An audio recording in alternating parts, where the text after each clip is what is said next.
really good at putting back and forth across the top of the basket. Takes me, I think I'm down to like a 15 putt on average.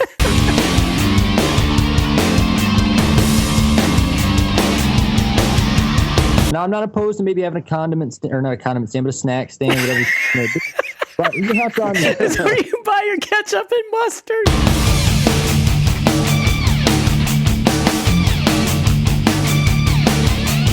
Throws as hard as he can, tears a hole in the space-time continuum, and it's never been seen again.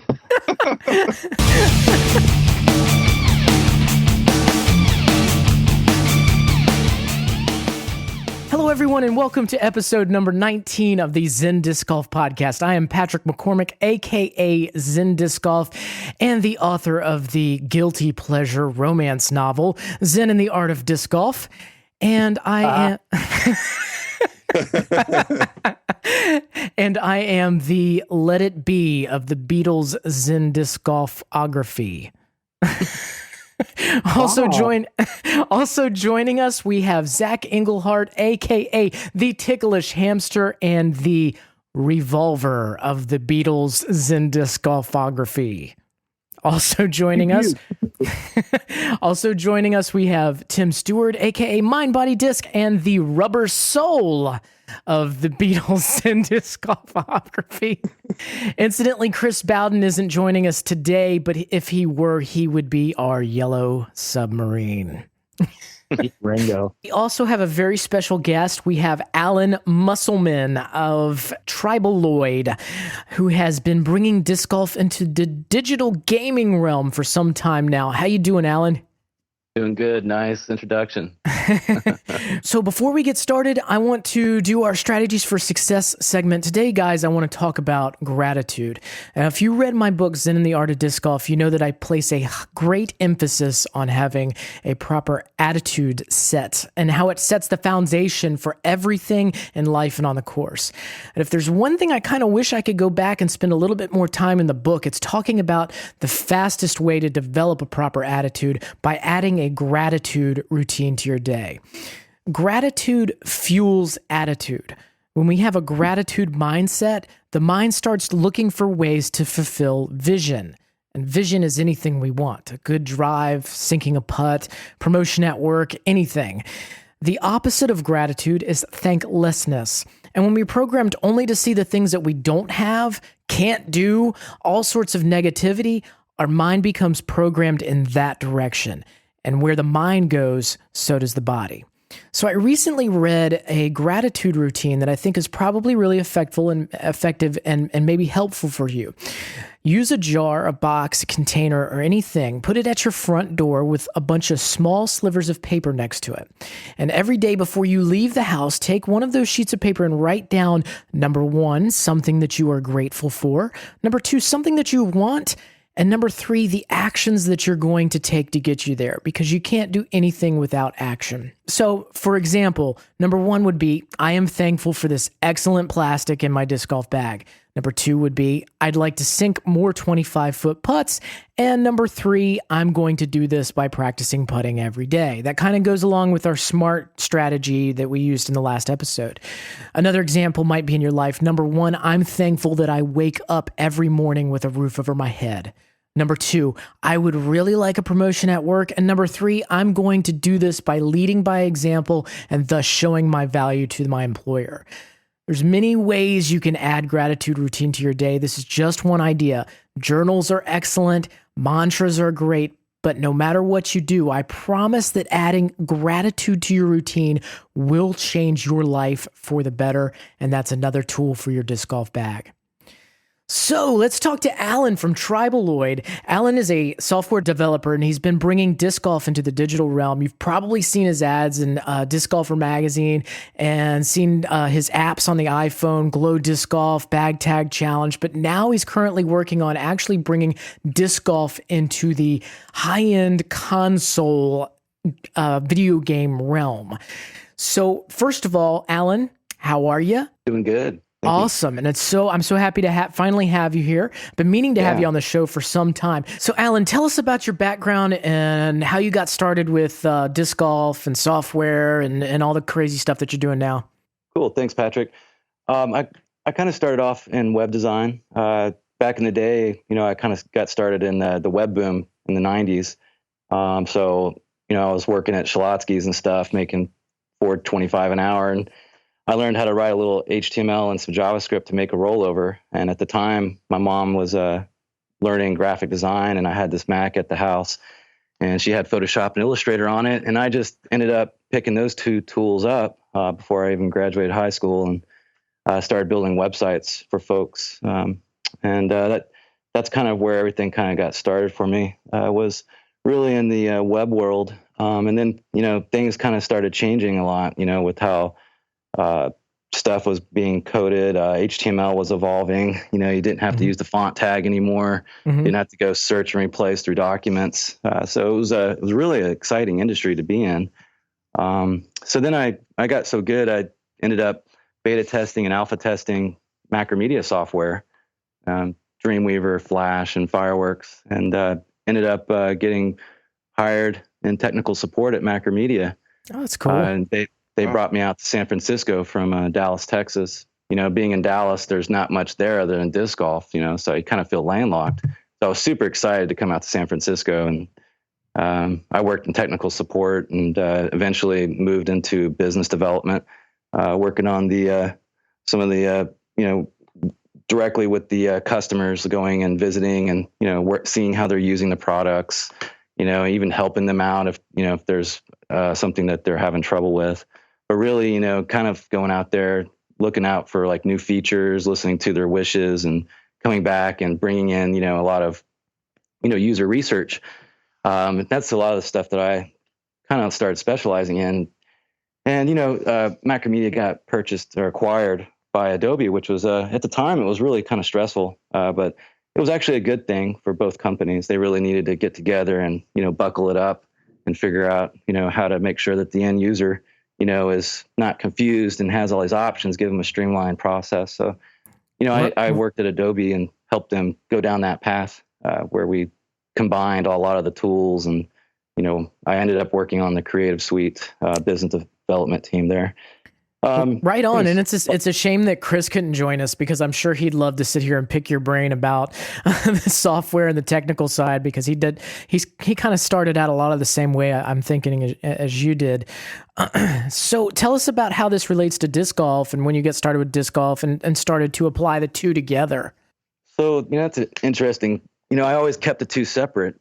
I actually kind of hurt myself. I got seriously ill and was in the hospital, and I started playing some games on my phone, and I actually got really frustrated because I wanted to play disc golf, and there wasn't really a good disc golf app out there. The one that I did play was called Droid Disc Golf on Android, and I even contacted the guy to see if he wanted to work together with me.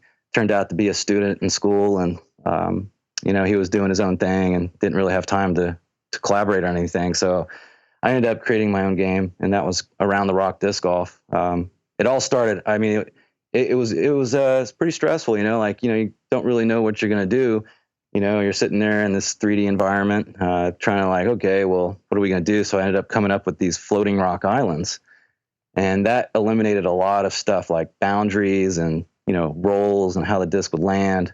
So I was able to focus on the, how the, user would flick, and I wanted to make it creative. So I worked on Around the Rock Disc Golf and really focused on a fantasy-themed disc golf because I wanted to get kids in it. And for me, back in the day, I was one of those troubled kids, So my parents sent me off to a camp where the counselors took us to go play disc golf. And, that's really when I was like 12 or 13, got into disc golf. But then I never really got back into it, until I, started getting on my own, and people are like, well, let's go play disc golf. Let's look for something, that's free to play. Mm-hmm. And that's really where I got into disc golf. And then, I'm sitting there at the park in Golden Gate Park waiting for some friends, and I was like, you know what, I need to do this, so I just started working on it step by step. We made a tee pad.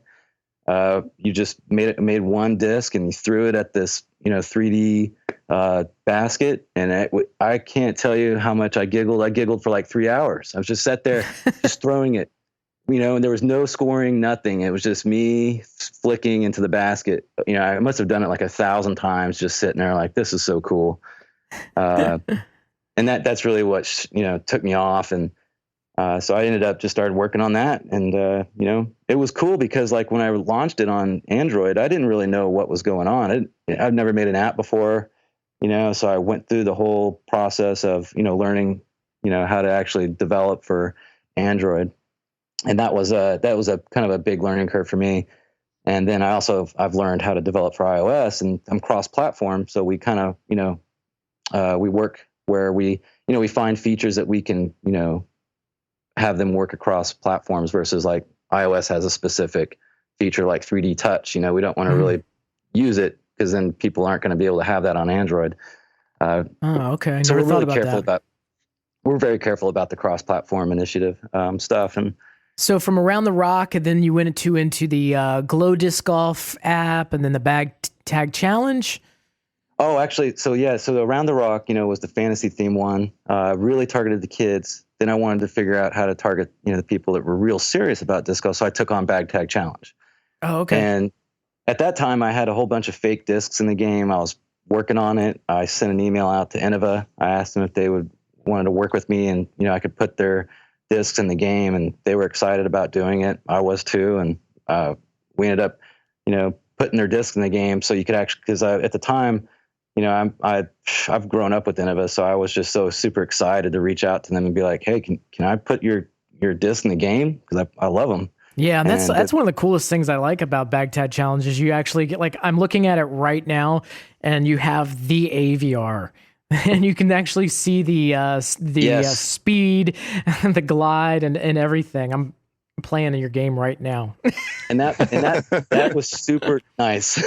That was super cool because then that I even became more interested in Bag Tag Challenge. One of the things that was super complex with that game is we developed a real-time multiplayer framework. Mm-hmm. So really, my goal was like, say you're sitting down with like 2 to 3 buddies. And, you can just sit, I don't know, it's snowing outside, raining, you guys are just hanging out. Well, you guys could actually do a real-time match. So all you guys go sync up, do an auto match, or even just invite each other into a private match. And you can, you throw, I throw, Zach throws, it just kind of goes back and forth. I'm playing Zach right now, and I'm kicking his butt. Nice. What'd you say, Zach? And then that's hurtful, and I'm going to cry. So if you could just stop.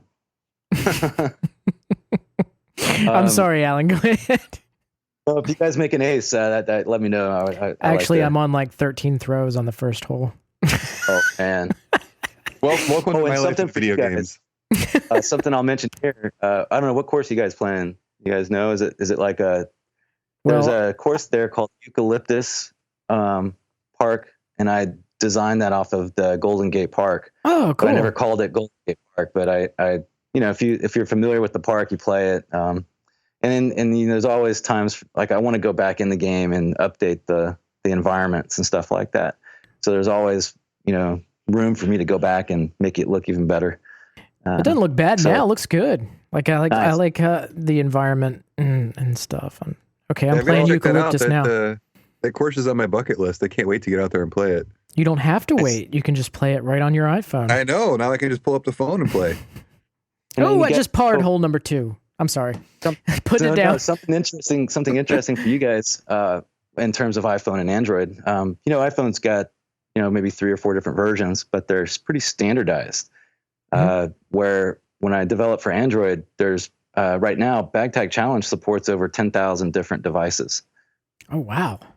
So there's TVs, there's tablets, there's these all kinds of hybrid Android devices out there, and you could run it on all those devices. So that's one of the things that I do is make sure that it'll work on everything. And I have to there's a cost to that. I actually have to take some features out in order to make sure it works across everything. Mm-hmm. Performance is really important for you guys. Like I don't know if you guys if there's like a jerkiness or something like that, that's always something I'm always interested in knowing about. Because I'll go back and I'll tweak it and fix it to make sure the throw is a lot smoother.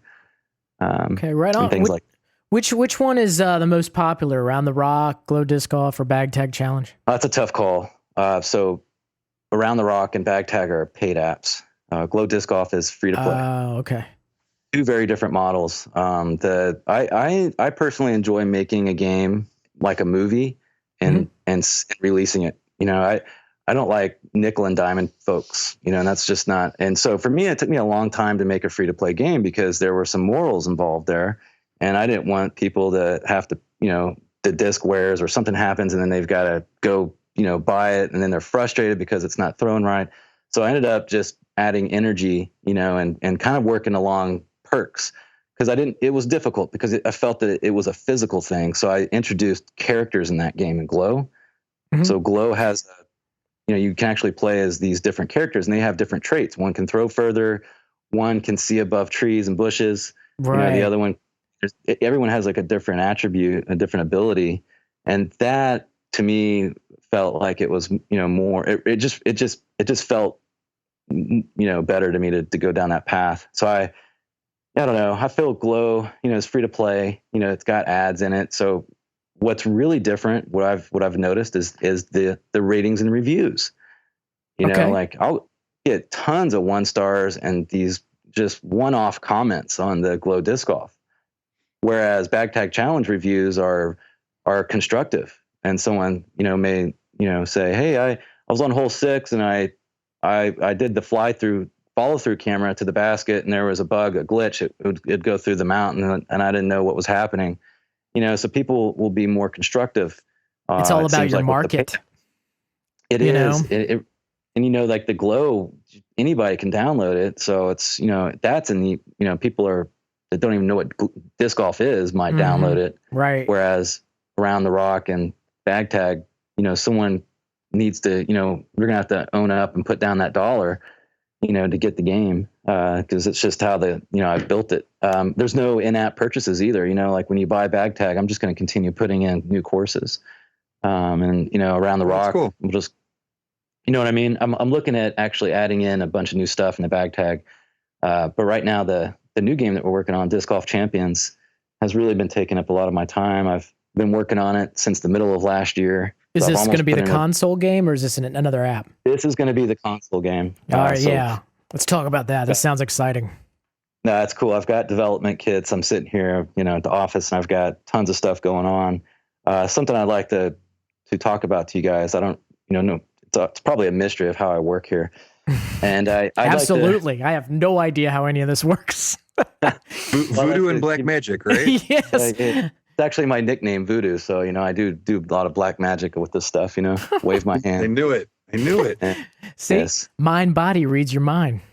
Disc golf really helps out. I go out there and feel like I'm a character, I'm a, a horned owl or something, or whatever, you're an eagle, I love the disc names, and go out there, you kind of start feeling close to nature. So anyways, in my team, I've been a lone wolf for a while, so I've taken on a lot of work. It's seriously like a lot of work. I've sat here and I'll play some games, on the consoles, and I'm sitting there looking at credits. I'm like, dude, there's like 30 people there, and I'm like, how in the world are we going to be able to do this? And I look, here I am, I'm one-man team. I've got a full-time engineer, and he's based in Bangalore, India, and he's one of my very good friends.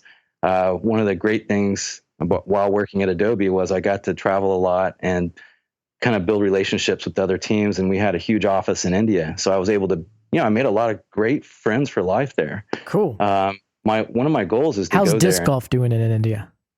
That's what I was going to talk about. One of my things is to go there. No, it's amazing. You've got kids everywhere. And then there's these parks, and no one's in these parks. So I've actually latched down on a park, and Avinash and I were looking at setting up a disc golf course in Bangalore. That's awesome. We want to get it started. We want to, start getting the people out there involved. And, in India, they have plastics. It's not a problem. There's just plastic everywhere. So, I mean, it for them to, hunker down and start printing and making their own discs there, I see it happening, and I see kids getting involved. I see, they have huge bike tournaments there, that people do these in triathlons and things like that. And they're getting into these really cool sports. So that's just something there. But for me and Avinash, we're 24/7. So when I work during the day, I'll check in some stuff. We may have a meeting, just kind of do some chatting at night. and then he'll jump on and, he'll take in what I've done, or, he'll look at what we've done together, and then he'll start working on it. And I've got my other engineer is in Brazil. Okay. So he'll wake up around 3 a.m. my time and start working together. And he's focused on modeling. He's focused on texturing. He's really focused on any of the assets that we need that are custom, something that we need, like a root coming out of the ground, or there's a special tree on that hole that we actually need to do some custom modeling. And Gustavo has done all the modeling for us in Glow Disc Golf. So we have a really good synergy going on right now, where we have team meetings, but I like to work remote. During the middle of the day, I like to go take a break. I like to maybe go play disc golf, or in the morning, if we're not meeting, maybe I could go play some disc golf or go do a jog or something like that. But I feel like we're not stressed by corporate life. We don't need to go in at 8. We don't need to leave at 5. We don't need to work weekends. So we have a very good schedule, and I feel like it's relaxed, but we have goals and priorities. So we just kind of focus on those, and we see where we go. And that's kind of where we are right now. So what kind of time frame are you looking at for these console games? These we're looking at probably, I feel like if I put another 8 weeks into it, I'll be able to get a good alpha out of it. So that's kind of where I'm looking at, is about 8 weeks. So one thing that's really been exciting, that I can, it's the first I've talked about this, is that, we've had to send out a content license agreement and stuff like that, to, get people involved. We're going to put their artwork in the game, their brand, so on my part, I really need to make sure that I build this game up right, because we're going to be promoting their brand. Right. And that's really important to me. I heard a rumor that Zen Disc Golf might make it into your game. I heard that too. I'm super excited about it as well, man. And I was looking at some of the other ones that are already in there, and I'm like, ooh, that's awesome. So that's what I was going to talk about. So we've got, I'm really excited that we've got the Disc Golf Association, the DGA, we've got Discraft, we've got Dynamic Discs, and I'm just going to give out 3 right now. But we've got 11 others that and what's happening inside the game is I've got a Fly Mart. So it's like essentially like this huge pro shop, that you can go in and buy discs, walk around in, look at stuff. There's all kinds of opportunities there. There's videos to watch. If you're not familiar with disc golf, there's it's going to be really a cool place to go and, pick up your stuff, get your bag set up, and then you can go and choose a tournament in the game and go play it. Does it increase your stats if you go to the Zen Disc Golf table and buy that book? That would be an amazing addition. I did debate about putting an anger management ability. So maybe you've got like a stat, and as you start accruing experience, you get a little point, and your anger management may only be 3 points out of 10. So if you put another one on there, you may not be annoyed when you have a spotter pop out of a tree and, it needs you focus, and, you're sitting there like, all right, I need to restart, Right so on.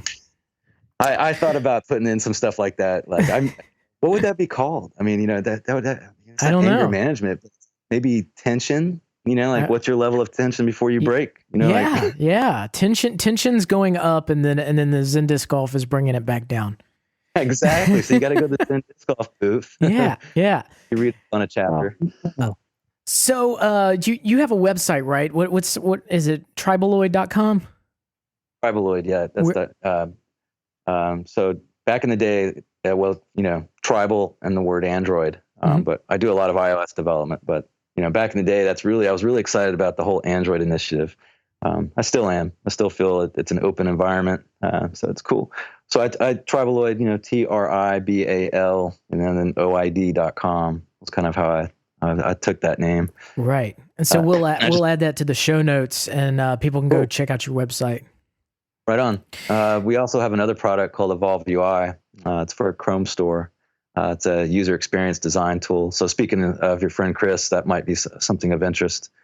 to him. We built it in HTML and JavaScript, and it allows you to build, go in there and do design icons and things like that for websites.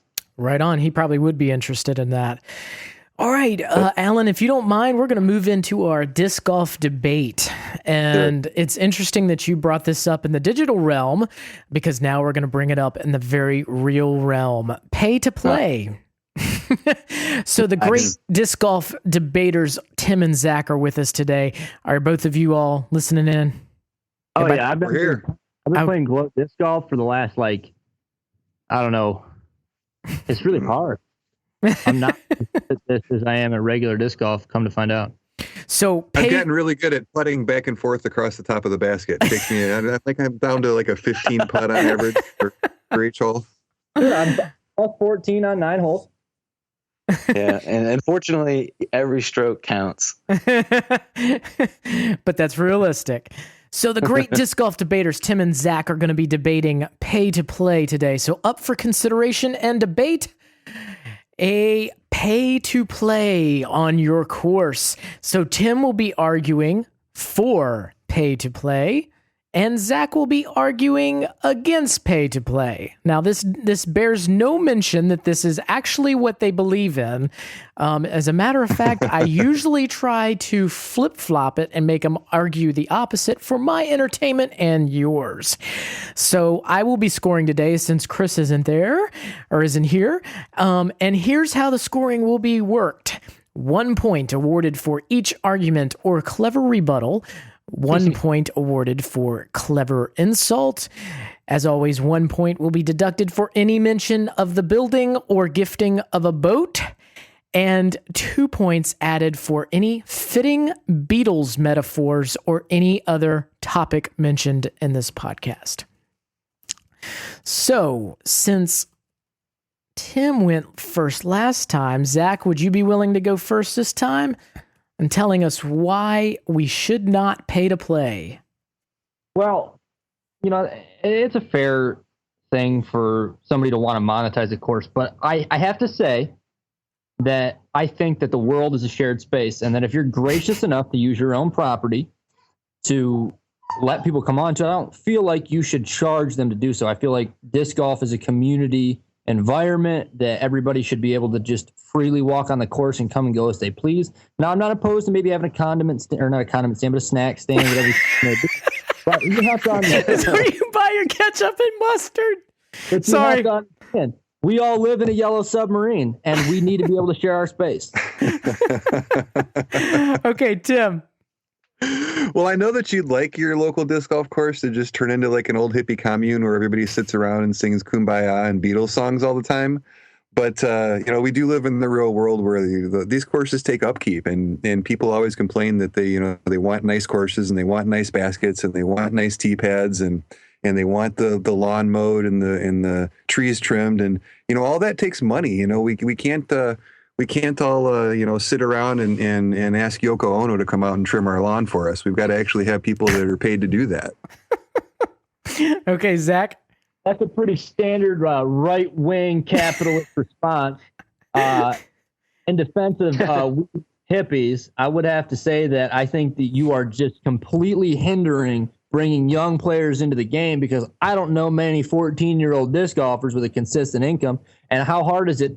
You grew up with parents, I assume, that... Great statement.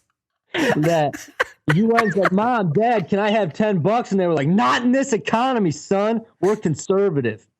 So I just don't think the kids are going to be able to get money to pay to play. I can sense your sarcasm. I should give points for sarcasm as well, but continue. How about you, Tim? I don't know, to quote the next great leader of this great country of ours, I think disc golf will be huge. But only if we charge for it. It's a free market economy, and anything that we really need to let the market decide. And if anything really wants to grow and thrive in this country, the almighty dollar is what will determine that. And you know what? If you're not willing to find a couple of bucks, those 14-year-old kids, they can find $1 to pay for a disc golf app on their phone, but they should be able to find $1 to go play disc golf in real life. Somehow they get their fancy shoes and their haircuts and their Justin Bieber albums. They can pay for all of that. so they should be able to pay to go play disc golf too. You should have said they're Beatles albums. You could have got more points. Are the kids these days listening to the Beatles? Probably not. I don't know. Is it just about reality or is it about gaining points? I'm not sure. We're still working This that is true. out. These kids these days listen to their Beatles albums and their loud raucous music and their funny bowl haircuts on the disc golf course. Growing their hair all out long. All right. All right. And that thus ends the pay to pay debate, unless you all have anything different. I should have asked. I lost a little fight after he brought the Beebs into it. He brought the big guns. I'm gonna go out tomorrow though and pitch to our club a condiment stand at the disc golf course. So I'm definitely gonna do that. I'm just glad, Tim, you had parents. Well, I you'll see. assume you had parents. I wasn't hatched as far as you know.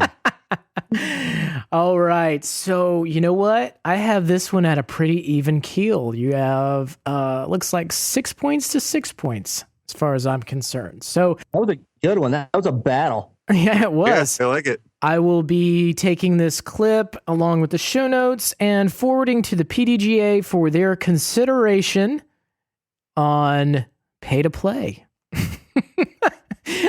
Hey everyone, now is as good a time as any to take a break and ask for your support in this podcast. In the past, we've had advertisers who help make this show possible, but in all effort to support the continuity of the Zen Disc Golf podcast, I am coming to you, my listeners, to ask you for help and keep this podcast going and growing. Success is an amazing thing, and I'm continually shocked, surprised, and humbled by the support of our listeners out there. And that's why I've tried to break free from the mold of traditional podcast advertising and come directly to you, my disc golf family, and ask for your support. As the show grows, it costs more dollars to keep it going. So if you love the show, all the amazing giveaways, guests, and hijinks, I just ask that you go to the notes of this cast and either on zendiscgolf.com or through the podcast player and consider donating $1 a month via PayPal to keep the thing you love going, growing, and flowing. It's as easy as clicking the notes in your podcast player and clicking the link. And let's be honest, would you miss $1? Would you miss the show? Once more, let me tell you what else is in it for you. At 50 regular subscribers, I'm going to choose one lucky subscriber a month to send a $20 gift card to Infinite Discs. This will be announced in the podcast. Each dollar you pledge monthly will get you another entry into the pool. So $1 is one entry and $3 is 3 entries. You get the point. Thank you to all of you who have already pledged. You guys and gals are amazing, and this show wouldn't exist without you. And now, back to the show. All right, let's talk about what we're throwing. Zach, let's start with you. What you throwing? I am going to be throwing the West Side Discs Shield. I'm throwing the West Side Tupac. Sorry. What up? Yeah, West, Joe. Yeah, but for real though, West, unless you're from the East Coast, don't shoot me. So this is a 3-speed putter. I like it. It's real tacky, and it feels good in your hand. I like the way that it is a 3-speed. I think it flies a little bit faster for your distance up shots. The problem is that with that extra speed, it says 3. I'm not entirely sold on West Side's metric for grading speed. I really feel like it flies much faster than what is projected on that disc. So buyer beware if you have a strong approach game where you throw your approach shots kind of a little bit harder than the average player, you'll find that they tend to sail a little bit on you. So just a little heads up there. Which disc was that? West Side? Shield. West Side Shield. All right. Yeah, you gave me one of those. They're pretty nice. I like those. I like them. I mean, I had 3 of them at one point, and I ended up switching back to gateway putters. Just it seems like I'll use my gateways and I'll start to miss putts and blame it on the disc, and then switch and I got this new putter, it's great, and then I'm like, oh wait, I missed my old ones. So I get sentimental. Awesome. Alan, what are you throwing, buddy? You know, I subscribe to this company called Discrate, and they send you a random box of goodies every month. And this month I've gotten a Gateway mid-range driver. It's called a Sure Grip. And it's super overstable. I've tried to fade it, but I just can't. Out at Golden Gate Park, I generally use an AVR for everything. So it's kind of this new Sure Grip has kind of been my go-to disc lately out there at the park, because you don't really need to throw a driver. There's only a few holes out there for drivers. It's more of a strategic course. So I've really enjoyed it. It's been a good disc. Right on. The Gateway Sure Grip. It's a mid-range driver. Okay. And Tim, what you got, buddy? I'm going to break with my tradition. I'm going to recommend an MVP disc this week. All right. And it's going to be the MVP Tangent. And nice. The Tangent is probably the straightest disc that I've ever thrown. It was the first disc I ever picked up and threw, and you didn't have to hyzer flip it. You could just throw it, and it goes exactly where you point it. Doesn't fade at the end. It's just perfectly dead straight. The nice thing is it doesn't have a ton of glide, which I typically like some glide in my mids, especially sometimes. But the nice thing about this is it doesn't have a ton of glide, so it can't get away from you. So it's literally you just point it and shoot, and it goes where you put it. And if anybody out there is looking for a nice straight flyer, I can't recommend the Tangent enough. Okay, right on. Nice. MVP Tangent. Okay. I'm going a little old school with you, but I've been on a trend over the past couple of podcasts of bringing it back to the basics and just giving people really good starter discs to fill their bags. I'm going to do the Discraft Buzz, and anybody who's played disc golf for long enough probably has thrown a Buzz or heard of Buzz. And actually, I believe, as I was talking about before the episode with you guys, which one I was going to throw, Zach told me I already did the Buzz. So I don't have to go back and re-listen to everything, but here's my Buzz review. All right, it's a great straight disc. You can make it. The turn is 0 on the disc, but you can flip a good worn-in Buzz over, and I think that's one of the things that makes it a great first disc for people. It's got a speed 5, glide 5, kind of hangs in the air for a little while, just a little fade, a fade of 1, just a nice straight shooter disc that anybody can pull out of their bag and shoot. Now, there are a couple different variations of the Buzz, and I admittedly have not thrown every variation. I haven't thrown the Buzz OS. I haven't thrown all the different plastics and everything. So my review right here is strictly about just the original old school Buzz, but I recommend that for your bag. So my very favorite disc in my bag is my Z Buzz. I got that disc from a guy that had used that disc for 5 seasons, and then he gave it to me, and I fell in love with it immediately. I moved to New York. My little brother had never played, so I set up my basket. We set up a nice 250-foot hole in the yard, and he said, "Oh, what's this disc? It's all beat up, it's broken in. It's like nostalgic." I'm like, "That's my Buzz. That's my favorite disc." He's like, "Oh, I'm gonna throw it." So he steps up and he throws as hard as he can, tears a hole in the space-time continuum, and it's never been seen again. Weird. Moral of the story is, guys, if you have a Buzz and you like it, do not let my brother. That's awesome. Okay, guys, let's give some stuff away. All right, every episode we give away a signed copy of Zen and the Art of Disc Golf, and we give away a disc for 5-star reviews in 2 different places. So if you'd like to win a copy of Zen and the Art of Disc Golf signed by yours truly, head to Amazon.com, leave us a review for the book, 5 stars, and I will pick a review every episode and give away a signed copy of this book. So today, this one comes from Quinn. 5 stars. What a great book is the title. And he or she says, what a great book. I've been a fan of the podcast and I recently received the book as a gift. Not only does this book help your game, it provides a plethora of ways to better your life as well. A truly great read. So Quinn, if you email me at zendiscgolf@gmail.com and just say you heard your review here on this podcast, I'll be happy to sign a book and get one shipped off to you. So for our disc giveaway, we give a disc away every podcast for a 5-star review left on the podcast on iTunes. This one comes from VDW Contact, November 4th, 2015. So VDW Contact, I'm going to be sending you what I believe it's a Gateway Wizard. It may be a Magic, but I don't think so because it's got a bead. But anyway, this is a stamped disc from the 3rd Amsterdam Open. So this one came all the way across the water just for you. So his review is as follows. The podcast for all disc golfers. Did you just start disc golfing? Are you an elite player? This podcast is for you. As a beginner, I specifically enjoy the tips and tricks that I pick up from listening. More seasoned players will enjoy the way the listening puts them in the mindset of being on the course. Even when I'm at work, my mind is relaxed and I'm in a fugue-like state of being in the middle of a great round. Thanks to the Zen Disc Golf Podcast.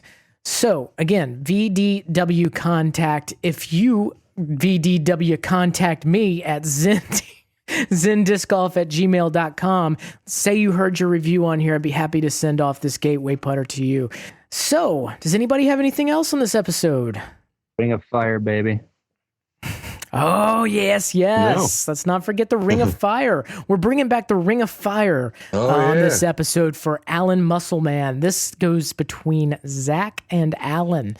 So you have to go way back in the day and listen to our original interviewer podcast to know what the Ring of Fire is. But basically, it's just 3 random questions. So are you familiar at all, Alan? No, I'm not. Okay. But I will be after I start listening to them all. Oh, he puts you on the spot, buddy. All right, Alan, I'm going to ask you 3 questions. Respond with the first thing that pops in your head. Understand that I'm going to use things that you have said, both on and off the air, against you. Awesome. First question. You're playing on a heavily wooded disc golf course when all of a sudden a wild Sasquatch appears with a full bag. What is your strategy to beat the wild Sasquatch? Man, first thing I do, take his putters. So didn't use his putters. Sabotage. Right where your head's a little at. sabotage action, and then So I think I'd be on an even. Are you field. beating him or this is a question for Zach. Is he having to beat him physically because he's being attacked, or is he having to beat him in a round of disc golf? In a round of disc golf. I don't know if you've seen a Jack Link's commercial, but they have conclusive evidence that Sasquatch does in fact play disc golf. True. I do. I'm going to link that commercial up. I think he picks up and throws a player into the basket. So would you say your strategy is to be less aerodynamic than the guy on TV?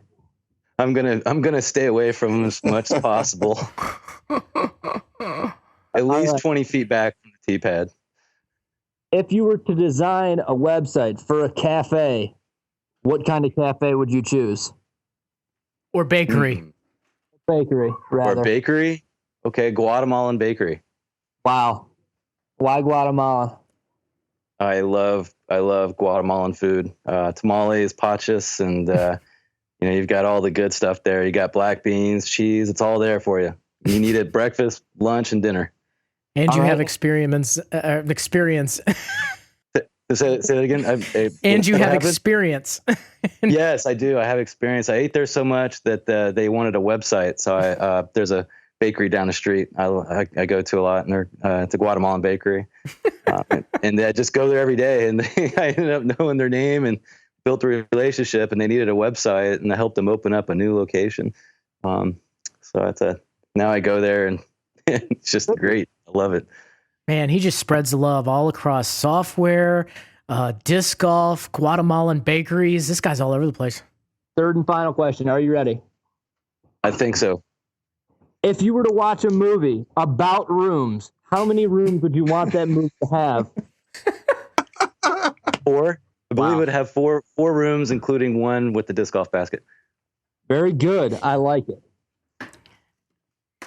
Zach, you gonna give the listeners any background on that question? Or are we just gonna leave this completely open-ended? Absolutely not. That is a cliffhanger. 10-4. If you want to know, I'll put it in the notes. All right. Thank you so much, Alan, for joining us for this episode. It was really cool talking to you, and I really look forward to playing some more of the games and seeing a console game come out. And it's really cool. It sounds like it's going to be really awesome. So everybody go check out Tribaloid. It's tribaloid.com and see what he's been up to in the past and where he's going.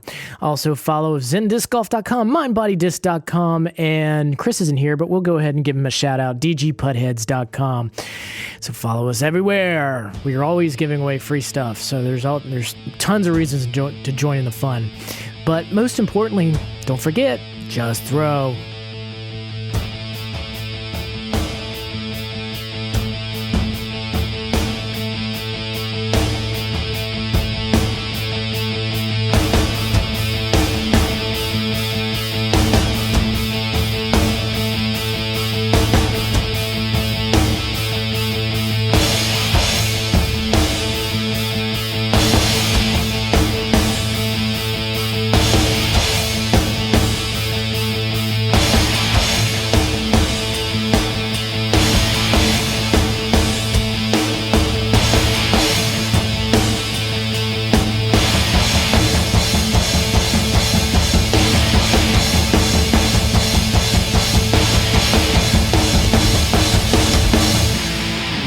up with parents, I assume, that